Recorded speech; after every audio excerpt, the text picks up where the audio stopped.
The terrible, जो कि Moscow का प्रिंस माना जाता था, जब उसने 16वीं सदी में अस्त्रखान को जीता तो उसमें मॉस्को में धीरे धीरे हिंदू कम्युनिटी का बसना शुरू हुआ। रूस में एक जगह है जहां 2% या उससे अधिक हिंदू है। इंटरेस्टिंग बात यह है कि यहाँ कोई भी हिंदू कंट्री से नहीं मिलेगा। श्री कृष्ण की आरती हो रही है, पूजा पाठ कथाएं पढ़ी जा रही है, इंडियन फूड और स्वीट्स मिल रहे हैं। आज या कल रूस एक हिंदू देश बनेगा। आज रूस की मेजॉरिटी पॉपुलेशन क्रिश्चियनिटी फॉलो करती है, लेकिन क्या आपको पता है कि रूस हमेशा से एक क्रिश्चियन देश नहीं था। आपने बहुत सारी वीडियो देखी होगी जहां रशियन पूजा पाठ कर रहे हैं या फिर कीर्तन कर रहे हैं। आपके मन में भी यह सवाल आया होगा कि इन्हें हिंदू प्रैक्टिसेस इतनी पसंद क्यों है। क्या रूस एक हिंदू देश बन जाएगा? तो इनका हिंदुइज्म की तरफ आकर्षित होने का बहुत गहरा कारण है जो मैक्सिमम लोगों को नहीं पता। रशियन हिंदू कंट्री बनेगी या फिर नहीं बनेगी, इस पर हम बाद में आएंगे, लेकिन पहले यह जान लेते हैं कि हिंदुइज्म की एंट्री रशिया में कैसे हुई। तो बने रहे, ये आज के दिन की आपकी सबसे इंफॉर्मेटिव वीडियो होने वाली है। दोस्तों, रशिया और हिंदुइज्म का इतिहास कम से कम 16वीं शताब्दी से है। विकिपीडिया की माने तो इवान द टेरिबल, जो कि मॉस्को का प्रिंस माना जाता था, जब उसने 16वीं सदी में अस्त्रखान को जीता तो उसमें मॉस्को में धीरे धीरे हिंदू कम्युनिटी का बसना शुरू हुआ। क्योंकि उस समय रूस और दुनिया भर के देशों के बीच व्यापार और चीज़ों के लेन देन बढ़ रहे थे और वोल्गा नदी उस समय एक ऐसा बड़ा रास्ता था जिससे सामान और लोग कैस्पियन सागर में होते हुए रूस के बीच और खासकर मॉस्को तक पहुंच पाते थे। 1556 में इवान द टेरिबल ने अस्त्रखान को जीत लिया, जिससे रूस को इस व्यापार रास्ते पर और भी मजबूती मिल गई। इससे न सिर्फ सामानों का लेन देन आसान हुआ, बल्कि लोग भी आसानी से आने जाने लगे। रूस अपने व्यापार को और बढ़ाना चाहता था। अस्त्रखान जीतने से उन्हें फारस और भारत जैसे दक्षिण और पूर्वी इलाकों के साथ व्यापार करने का नया मौका मिला। इन इलाकों के व्यापारियों, जिनमें हिंदू व्यापारी भी शामिल थे, को रूस के व्यापार को और मजबूत करने के लिए मॉस्को में रहने का बढ़ावा दिया गया। विदेशी व्यापारियों को मॉस्को में बुलाकर रूस की सरकार अपने आर्थिक ताकत बढ़ाना और नए जीते गए इलाकों पर अपना राज मजबूत कराना चाहती थी, ताकि अलग अलग देशों के व्यापारियों के रहने से इन इलाकों की अर्थव्यवस्था मजबूत होगी और वे तरक्की के रास्ते पर जा पाएंगे। तो कुल मिलाकर मॉस्को में हिंदू समुदाय का बसना मुख्य रूप से अस्त्रखान जीतने और व्यापार के रास्ते और आपसी सीखने सिखाने के बढ़ने से जुड़ा हुआ था। इसके बाद 18वीं शताब्दी की शुरुआत में रूस के पहले सम्राट पीटर द ग्रेट वो अस्त्रखान के हिंदू समुदाय के मुखिया से मिले। उनकी मांग पर पीटर ने रूसी सीनेट को एक कानून जारी करने के लिए कहा जो हिंदू धर्म की रक्षा कर सके। यह रूस का पहला कानून था जिसने किसी विदेशी धर्म को संरक्षण दिया। 18वीं शताब्दी के अंत में रूसी यात्री पल्लास ने वोल्गा नदी के मुहाने पर सैकड़ों मुल्तानी वैष्णव हिंदू व्यापारी परिवारों की उपस्थिति का उल्लेख किया। हालांकि आधुनिक हिंदू धर्म का रूस में आगमन 20वीं शताब्दी में हुआ। 1971 में स्वामी प्रभुपाद ने international society for Krishna consciousness यानी इस्कॉन की स्थापना की और इसे रूस में लेकर आए। 1988 में इस्कॉन को पहली बार रूस में धर्म के रूप में पंजीकृत किया गया था। 1998 तक आते आते रूस में इस्कॉन के 120 से अधिक समुदाय बन चुके थे। दिसंबर 2005 तक फेडरल रजिस्ट्रेशन सर्विस ने 79 हिंदू समूहों को दर्ज किया था, जिनका मुख्य झुकाव कृष्णवाद की ओर था। इनमें प्रमुख रूप से इस्कॉन पुनर्द्वार आंदोलन, science of identity foundation, Shri Chaitanya Saraswat Math, Shri Chaitanya Gaudiya Math, Shri Krishna Chaitanya mission, Shri Gopinath Gaudiya Math और इंटरनेशनल प्योर भक्ति योग सोसाइटी शामिल थे। हालांकि अभी हिंदुइज्म रूस में एक माइनॉरिटी है और बहुत ज़्यादा प्रेजेंस नहीं है, लेकिन हाल के वर्षों में हिंदुइज्म ने रूस में काफ़ी मोमेंटम गेन किया है, जिसका बड़ा श्रेय इस्कॉन को दिया जा सकता है। अब अगर मैं डेमोग्राफी की बात करूं, यानी कितने % हिंदू धर्म का प्रैक्टिस करने वाली जनसंख्या किस क्षेत्र में बसी है, तो 2012 की जनगणना में पाया गया कि रूस में 1,40,000 लोग हिंदू धर्म मानते हैं या यूं कहें कि प्रैक्टिस कर रहे हैं, जो कुल जनसंख्या का 0.1% है। अब यहाँ मैं यह नहीं कह रहा कि वे जन्म से ही हिंदू थे। हो सकता है इनमें कुछ लोग बचपन से हिंदू हो और कुछ ने बाद में हिंदू धर्म को अपनाया होगा। दोस्तों, अल्टाई रिपब्लिक रूस में एक जगह है जहाँ 2% या उससे अधिक हिंदू है। इंटरेस्टिंग बात यह है कि यहाँ कोई भी आपको साउथ एशिया या किसी हिंदू कंट्री से नहीं मिलेगा। वहीं रूस की राजधानी मॉस्को में हजारों हरे कृष्ण भक्त लोग हिंदू धर्म के विभिन्न संप्रदायों का पालन कर रहे हैं। इस्कॉन इस संगठन का मुख्य उद्देश्य भगवान कृष्ण की भक्ति और उनकी शिक्षाओं का प्रचार करना है।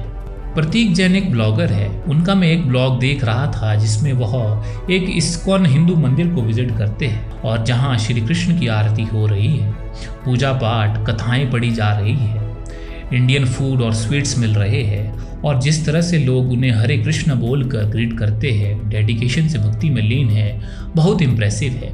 इनकी वीडियो का लिंक हम डिस्क्रिप्शन में डाल देंगे, आप ज़रूर देख सकते हैं।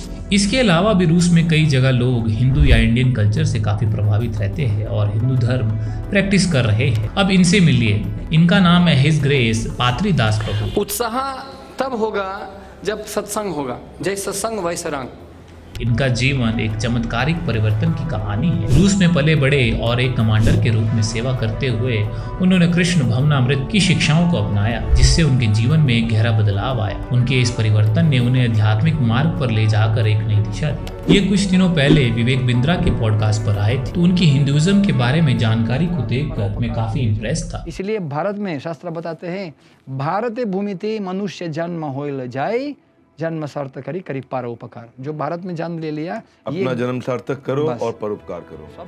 देखिए, हम ये तो नहीं कह सकते कि आज या कल रूस एक हिंदू देश बनेगा या नहीं, लेकिन हाँ, वहाँ हिंदू धर्म का इन्फ्लुएंस बढ़ रहा है और आने वाले समय में कैसे हिंदू धर्म प्रैक्टिस करने वाला देश बन सकता है, आइए जानते हैं। आज रूस की मेजॉरिटी पॉपुलेशन क्रिश्चियनिटी फॉलो करती है, लेकिन क्या आपको पता है कि रूस हमेशा से एक क्रिश्चियन देश नहीं था। रूस में ऑर्थोडॉक्स क्रिश्चियनिटी को व्लादिमीर द ग्रेट ने 987 में लाया। उससे पहले वहाँ के लोग स्लेविक रिलीजन या स्लेविक पैगनिज्म को फॉलो करते थे। अब स्लेविक रिलीजन क्या है, इस पर हम कभी भी और डेप्थ में बात करेंगे, पर इस धर्म की खास बात यह है कि ये लगभग हमारे हिंदू धर्म जैसा है। जैसे हम हिंदू धर्म में मानते हैं कि हर चीज़ में भगवान है, आग, पानी, हवा, बिजली, इन सभी के हम देवी देवताओं की पूजा करते हैं, वैसे ही आपको जानकर हैरानी होगी कि स्लेविक रिलीजन प्रैक्टिस भी कई देवताओं, प्रकृति की आत्माओं और पूर्वजों की पूजा से संबंधित थी। जैसे पैंथियन ऑफ गॉड्स का मतलब होता है किसी धर्म, संस्कृति या पौराणिक प्रणाली में सभी देवताओं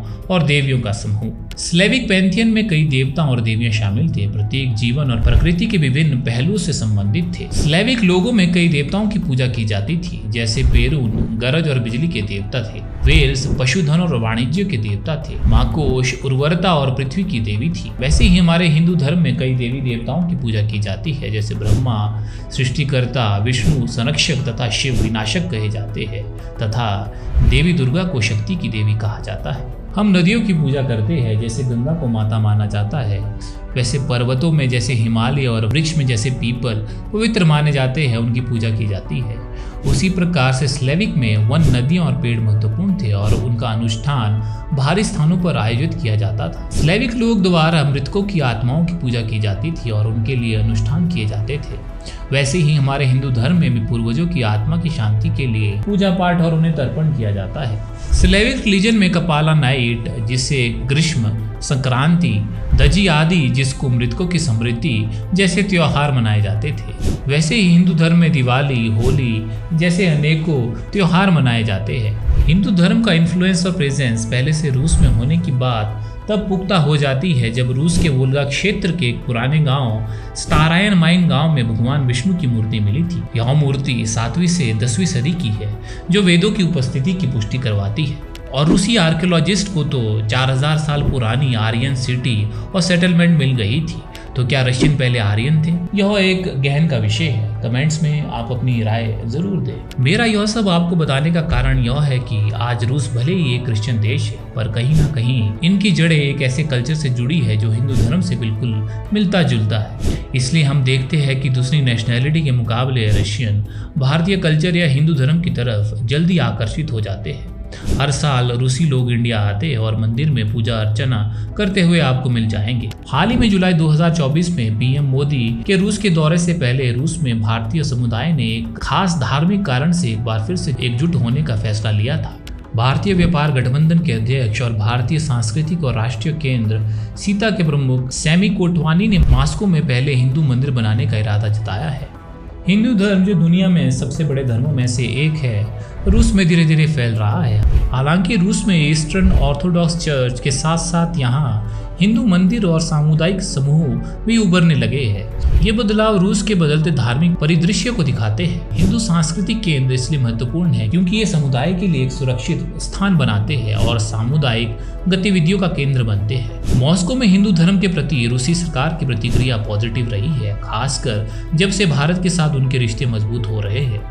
मॉस्को रूस की राजधानी में कई आध्यात्मिक स्थल हैं जिनमें हिंदू संरचनाएं और सामुदायिक केंद्र भी शामिल हैं। भारतीय समुदाय ने अब राजधानी में एक हिंदू मंदिर बनाने की मांग की है।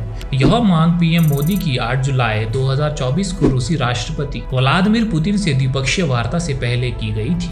ये सांस्कृतिक संरचनाएं सिर्फ राजधानी तक ही सीमित नहीं है बल्कि पूरे रूस में फैली हुई है, जो हिंदू धर्म की एक्सेप्टेंस को दर्शाती है। ओवरऑल रूस में हिंदू धर्म धीरे धीरे बढ़ रहा है और यह एंटिसिपेट किया जा सकता है कि रूस की बड़ी आबादी हिंदू धर्म को प्रैक्टिस जरूर करेगी। ऐसा होने का एक कारण यह भी बन सकता है कि दोनों देशों के रिश्ते काफी अच्छे हैं, जिससे और ज्यादा कल्चर एक्सचेंज होगा। इवेंचुअली रूसी लोगों का हिंदू कल्चर और धार्मिक प्रैक्टिसेस करना भी एक्सपेक्ट किया जा सकता है। रूस हिंदू देश बनता है या नहीं, इसके बारे में अभी के लिए कुछ ज़्यादा नहीं कहा जा सकता है, पर यह पॉसिबल है कि रशियंस एक धार्मिक स्टेट बनना जरूर डिसाइड कर सकते हैं। और जो स्लेविक रूट्स रूसी ब्लड में है वो इंडिकेट करता है कि वे बड़े पैमाने पर हिंदुइज्म प्रैक्टिस करेंगे। आई होप आपको यह वीडियो अच्छी लगी होगी। रूस हिंदू राष्ट्र बनता है या नहीं, इस बारे में आपके क्या ख्याल है, इसको ज़रूर कमेंट में बताएं। मिलते हैं नेक्स्ट वीडियो में। प्लीज़ चैनल को सब्सक्राइब करना ना भूलें। धन्यवाद।